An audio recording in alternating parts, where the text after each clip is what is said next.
Hi, my name's Kim J and I'm a visually impaired chef. I'm also a volunteer for RNIB. Now today I'm going to show you how to make a jackfruit curry. I know everyone's going to ask me, what is a jackfruit? Well, it's a fruit. It's very similar to a breadfruit, found mainly in the Asian countries. Now, the texture is firm. There is a slight sweetness to it, but it makes an amazing curry. Now, the ingredients you're going to need for this is a large tin of jackfruit. Now, it's very difficult to get fresh jackfruit, but most of the supermarkets now actually do sell tins of jackfruit. So it's about 250 grams of jackfruit. I've got approximately 150 ml of double cream. We're going to need salt, chili powder, black pepper, turmeric, about a teaspoon of cumin seeds, garam masala, a 400 gram of chopped tomatoes. We're going to need some vegetable oils. Now I've got about 2 centimetres of ginger, which I'm going to chop finely, 3 cloves of garlic, again chopped finely, 2 chilies, you can add less or more depending on taste. I've got 5 small onions, which are white, and 1 red onion, and about a half a bunchful of coriander, which I'm going to chop very finely.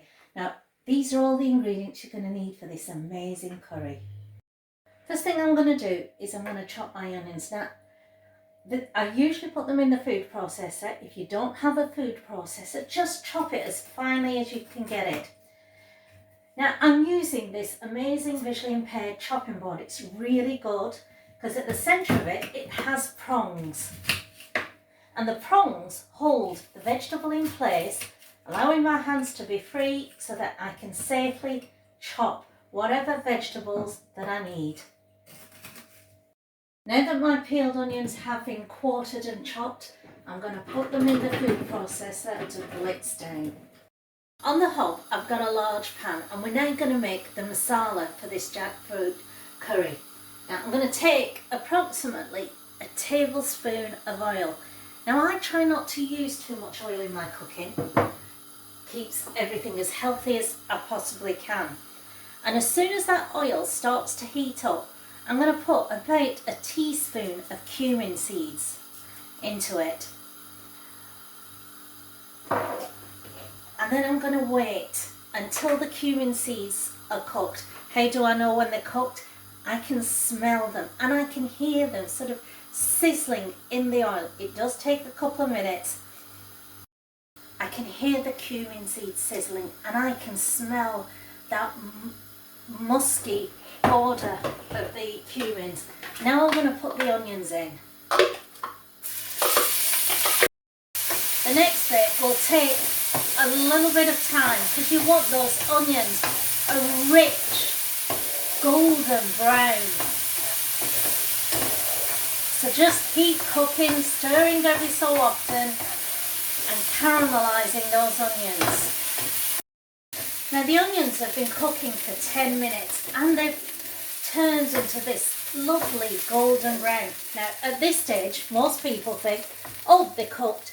They're not. We need to take it down a lot further. It needs to be a deeper golden brown.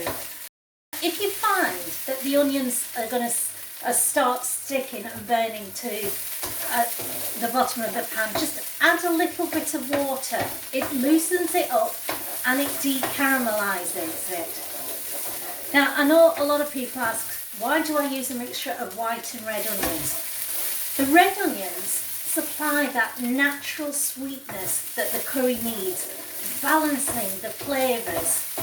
So carry on cooking these onions for a bit longer until they go even deeper brown. What I'm going to do is I'm going to put into here the garlic, the ginger and the chilies which I've chopped. The onions are now an even deeper brown, almost like cooked mince. I'm going to add a little bit of water. Step away from the pan whenever you add water because the steam hits your face. Give it a bit of a stir. And I'm now going to put in that tin of tomatoes. Give it a little bit of a stir. And now I'm going to add in all those spices. So first, the salt, approximately 3/4 teaspoon worth. Chili powder, depending on your taste, I'm just going to put about 3/4 teaspoon. Black pepper, 1/2 teaspoon. Turmeric, 1 teaspoon. I've stirred those spices in. Now I'm going to add about 1/4 of that chopped coriander and approximately 1/4 teaspoon of garam masala. Not too much, because garam masala is the spice that gives you the kick in the back of your throat. And stir. And now I'm going to cook this masala base for 10 minutes to allow those spices to infuse. Whilst the masala is cooking, I've opened the tin of jackfruit and drained the liquid. Now, the jackfruit, they're like chunks of meat. They have the texture of a very firm tuna and are slightly pink in colour. Now, I want to have sort of cubes, approximately 2 or 3 centimetres thick. This masala's been cooking for 10 minutes and it's condensed. And as you stir it, you can feel that it's much thicker. Now, I'm going to add in the jackfruit that we cut up.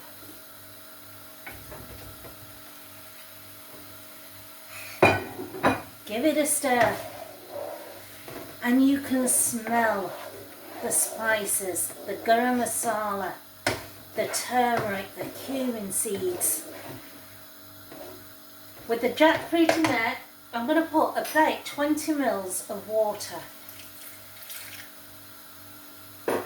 And I'm now going to cook this dish for a further 5 minutes to let those spices and flavour infuse into the jackfruit. The jackfruit has been cooking for about 5 to 7 minutes.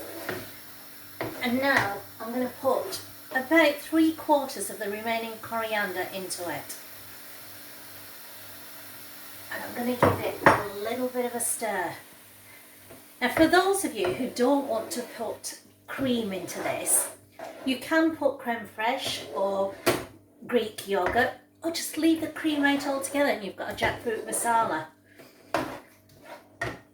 But at this stage, I am going to put that lovely cream into it. And I've turned the hob down to a simmer, just so that that cream mixes into the masala without splitting. And I'm going to cook it for a further 5 minutes and then garnish with the remaining coriander and served with either rice, naan, pita bread, whatever you want. There we have it, jackfruit curry. It smells delicious. Now, if you want to freeze this, you can freeze it, but don't put the cream in when you freeze it. I'm going to try a little bit. I've got a little bit of naan here, a little bit of the jackfruit curry, and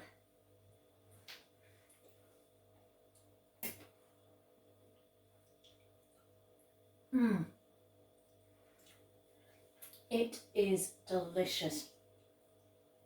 You get the hit of the spice, and then you get the heat afterwards, which rolls over your tongue.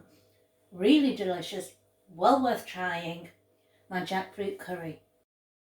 Now you have a recipe for a great dish, but when you're in the kitchen, there are certain safety guides and rules that you should adhere to, and which keeps you safe. Now, one of the things that I do before I start cooking is I make sure that I've got shoes on that are sturdy with good grips. I make sure that there's nothing on the floor that I can trip over, and there are no spillages or liquid or condensation on the floor that makes it a bit of a hazard. Before cooking, the first thing that you do, as we all know, is wash our hands thoroughly. And especially when you're dealing with raw meat at every stage, wash your hands thoroughly. It stops cross-contamination. It keeps you and your family safe. When you're using the oven and the hob, know your oven and hob really well. Now, I use tactile markings so that I know exactly what temperature to put the oven on and what setting, so that I've not put the grill on when I should be putting the oven on. Now, with the hob, whenever you're sort of putting anything on the hob, make sure the handle is not sticking out. Now, I like to keep the handle at approximately 10 to 12. And the reason for that is it's not near enough to the unit for you to accidentally knock it off. It is not over another hob which may be on, so the handle's getting hot. So this is the safest position. Now, if you're boiling anything, be very, very careful. Don't fill the pan up too much. And if possible, use the boiler alert, which tells you when that liquid is bubbling away and it's hot, and it keeps you safe. If you're not comfortable with the hob and the oven, use the microwave whenever you can. It's a lot safer. And every time you are taking things out of the oven or from the microwave, because remember, plates and dishes get extremely hot in the microwave, use oven gloves. Now, I like to use thermal oven gloves. They're a lot safer. Don't be tempted to use tea towels or anything else. And they literally go to extreme temperatures, so you're very safe with them. Whenever you cut any food in the kitchen, use safe cutting methods. Keep the blade away from your fingers, so set it a couple of millimeters away from your fingers, and that way you're safe all the time. Now, if you're not confident with a knife, you can use appliances like food processors. Make sure you know how they work properly, and keep safe. And if you're still not confident, ask somebody else to do it. It is better to be safe than have an injury. If you have any cuts or you cut yourself whilst you're in the kitchen, put a plaster on it. And if you have a burn, run it under cold water. And if it's bad, you seek medical advice straight away. Whenever you cook meat, always ensure that the meat is thoroughly cooked, because you know, raw meat will give you food poisoning. Now, the best optimum temperature to cook meat is between 66 degrees and 73 degrees. Use a food thermometer if you're not too sure. They do have talking food thermometers, which you can get quite easily. And you store the meat as soon as you can. As soon as it's cooled down, store it straight away in the fridge and read the advice on storage on the labels.